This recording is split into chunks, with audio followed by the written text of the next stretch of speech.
ഇന്നലെ നമ്മൾ സൂപ്പറിലെ ആ പ്രത്യേക തരത്തിൽ നമ്മൾ ഫ്രെയിം ഇട്ട് കൊടുത്തിരുന്നല്ലോ, അത് നമ്മൾ നോക്കാം ഇന്ന്.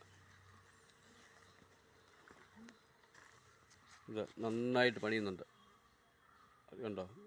ഇന്നലെ നമ്മൾ സൈഡ് വെച്ച് കൊടുത്താണ്. അതിൽ ദൂരം കൂട്ടാൻ തുടങ്ങി, മേളിലേക്ക് ഫ്രെയിമെ കൊടുത്ത് മുട്ടിക്കാനുള്ള പണികൾ ആയിട്ടുണ്ട്. ഇന്ന് വൈകിട്ടത്തേക്ക് അത് മുട്ടിക്കും. അടുത്തത് തൊട്ടടുത്ത് കിടക്കുന്നത് അത് കഷ്ടി മുട്ടിയിട്ടുണ്ട്.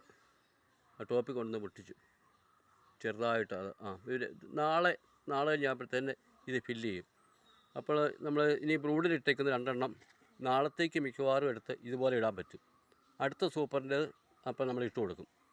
അത് കഴിഞ്ഞ് നമ്മൾ ഇത് ഫെബ്രുവരി തേൻ്റെ ഫ്ലോ ആയിക്കഴിഞ്ഞാൽ നമ്മൾ ബ്രൂഡിൻ്റെ ഫ്രെയിം തന്നെ ഇട്ട് കൊടുക്കണം. തേൻ പ്രകൃതിയിലായിക്കഴിഞ്ഞാൽ പിന്നെ നമ്മൾ ഇതിങ്ങനെ ചെയ്യാൻ പാടില്ല. ബ്രൂഡിൻ്റെ ഫ്രെയിം തന്നെ ഇട്ട് കൊടുത്താൽ ഫില്ല് ചെയ്യിക്കണം, ഇല്ലെങ്കിൽ ശരിയാവത്തില്ല.